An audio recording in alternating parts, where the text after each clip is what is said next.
In this video, we'll be going over different units of measure and then some metric conversions. So these are measurements that we use in chemistry, like the most common ones. So for volume, the ones you might be familiar with are like kitchen volumes, like cups, quarts and gallons and pints and stuff like that. So we use metric volumes. So the most common ones we use in chemistry are liters and milliliters. The next quantity measure that we work with this year is pressure, and this has a lot of different units that you can see. Someone that you might be familiar with, like on a bicycle pump, or if you're pumping a car tire, are PSI, or pounds per square inch. We don't use that. That's not the agreed upon international system of unit measure. The one that we use is actually atmospheres. This is the most common one that we'll be using. Although you will see these from on occasion, a pascal or a kilopascal, which is kPa, and you'll also see millimeters of mercury. This is a common conversion that we do this year. Is 1 atmosphere is equal to 760 millimeters of mercury. When we get to our gas unit, we'll go more into how that came to what that millimeters of mercury, what that is, what that's all about. But this is more when we get to gases, is pressure. Okay, so moving on, we have temperature. You're probably familiar with Fahrenheit because it's the use on your weather app or on the news. What you'll see on the thermometers in this class is in Celsius, and there's a pretty simple conversion to get to Kelvin. The advantage of Kelvin is there are no negative kelvins. It's based on the coldest known temperature called absolute zero. So everything's relative to the coldest possible temperature was 0.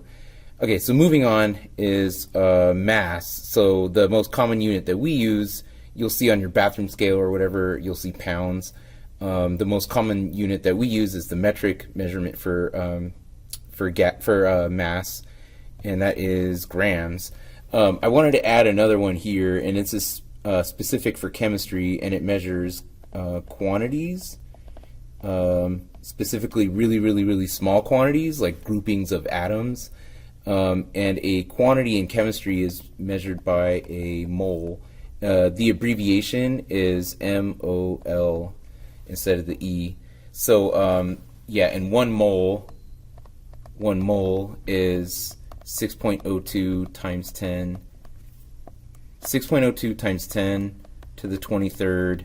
And I'm going to put things because it could be any. That's a grouping. A mole is a grouping. It's like a dozen. You could have a dozen donuts, you could have a dozen shirts, you could have a dozen of anything, you have a dozen computers, so it's just whatever you want. So you could, just like that, you could have a mole of things.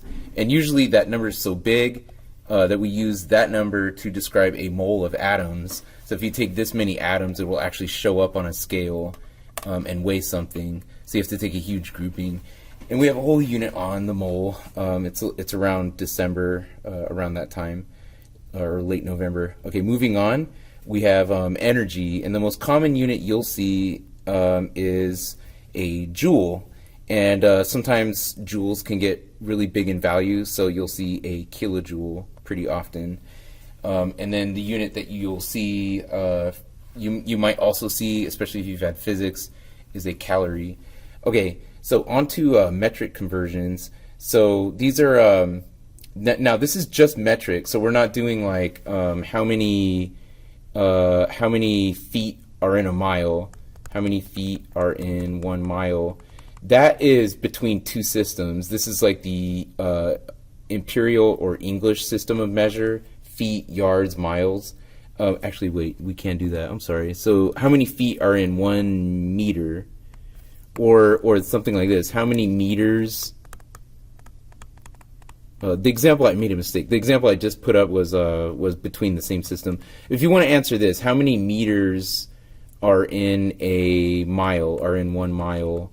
That's two different systems of measure. That's the U.S. imperial system.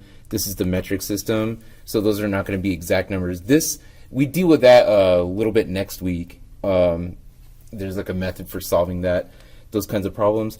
On this, for right now, we're just doing it within the metric system. So we have these prefixes for the metric system, and there's a mnemonic to remember the order in which these go from big. So these are big units, and then these are small.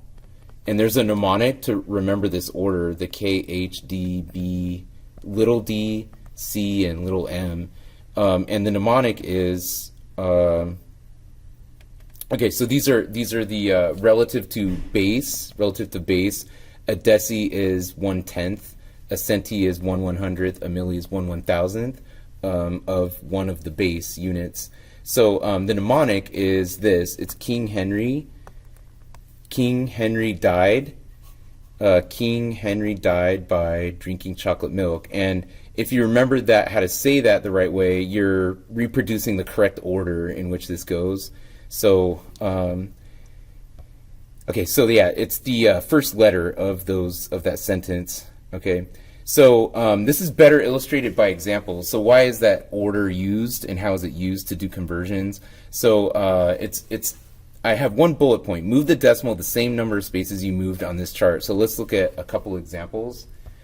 Okay, so here's a practice question.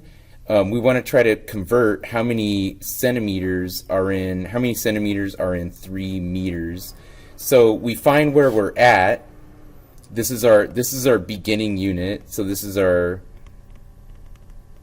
beginning unit. And the meter, if there's no prefix, so there's no prefix here. If there's no prefix, that means you're at the base. You're at the base unit. So that we're actually starting right here at the base. Okay, so now we're trying to convert this to centimeters, which is right here. So I'm trying to color code this. So you have the green, and we're trying to go here to the centimeters. Okay, so it says move the decimal the same number of spaces you moved on this chart. So you take your decimal, you take your pencil, and then you count how many times you move. So I went 1, 2, and I went to the right. I went 2 spaces to the right.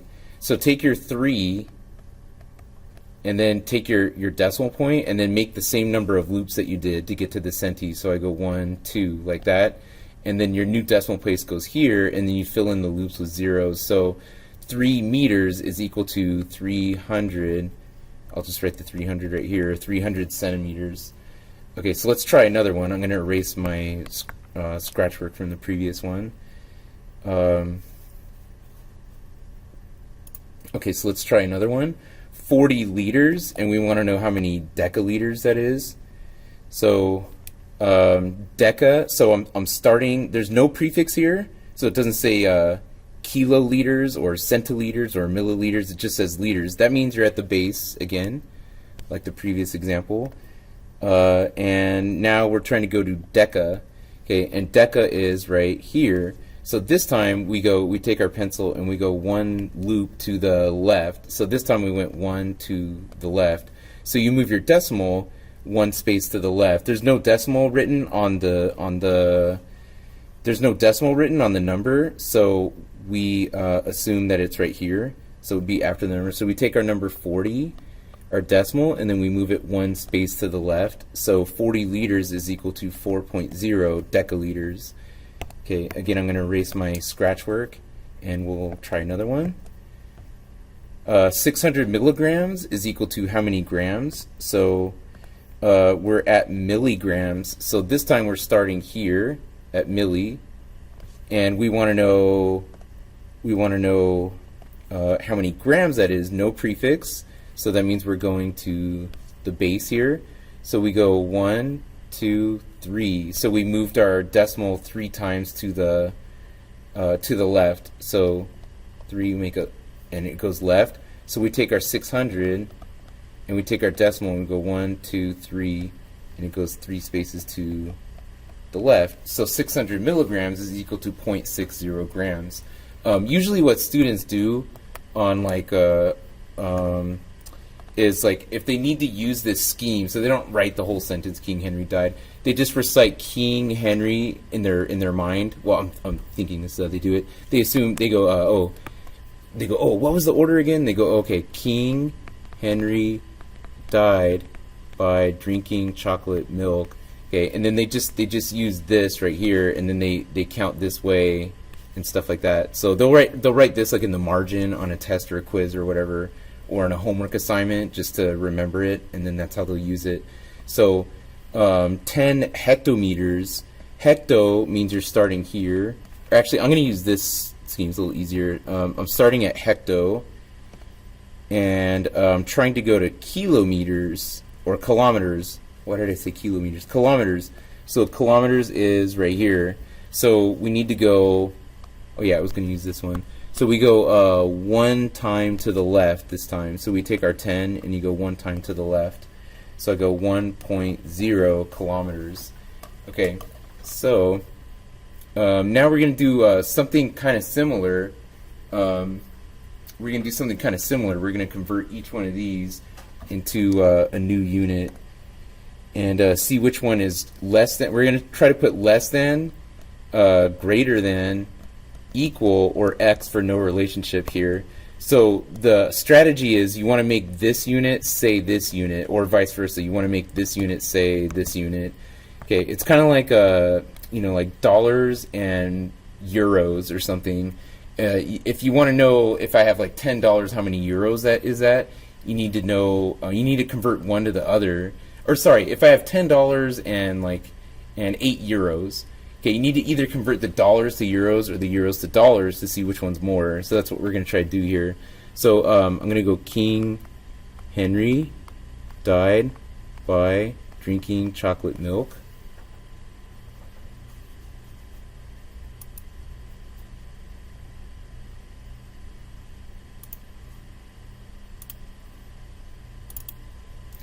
Okay, and I'm going to take the centi and make it say deci. So centi, you're starting here, and we want to go deci right here. So we go 1 time to the left. So this is 0.1 deciseconds. Deciseconds, which is less than 100 deciseconds. Okay, I'm going to erase my little scratch work there. Okay, I'm going to make milliliters say centiliters. So milli is right here, centi is 1 time to the left. So I'm going to take my 25 and go 1 time to the left. So 25 milliliters is 2.5 centiliters, which is equal. So I'm going to put the equal sign right there. Okay, so here we have some scientific notation. If you have a positive number here, that means you have a large number. So 3.8 times 10 to the 4th means you have a huge number. Okay, and this means you have a small number. So you could take that 4 means your decimal, you can move it 4 times to the left. So if you have a negative exponent, so a negative exponent when you're working with scientific notation means you move the decimal. If you're trying to write it longhand, you move the decimal left because you have a small number. So this is actually the same thing as this, 3.8. So we're going to go 1, 2, 3, 4. So it's 0.3038 kilograms. Okay, and if you have a positive number, it means you move the decimal to the right because you have a large number. So this is 3.8. So 1, 2, 3, 4. So it's actually 30 grams, like that. And we want to make this say kilograms. So we're going to take we're at the base on this one, base, and you're trying to get to kilo. So 1, 2, 3. So we take our decimal, which is right here, and we go 1, 2, 3. So this is 38 kilograms, which is way more than 0.00038 kilograms. So this is much more than the other one. All right, on this one we have a milliliter and a kilogram. So this is volume and this is mass. Those are not related, so it says put an X there if there's no relationship. So we'll put an X there. Alright, so the next one, there's 4 more just like this for you guys to try. So see what you could do with these. So it goes 5, 6, 7, 8. Okay, and remember to set this up. King Henry died by drinking chocolate milk. You could set up that line and turn this one into this one, or this one into this one, and then compare them. Alright, that's the end of the video.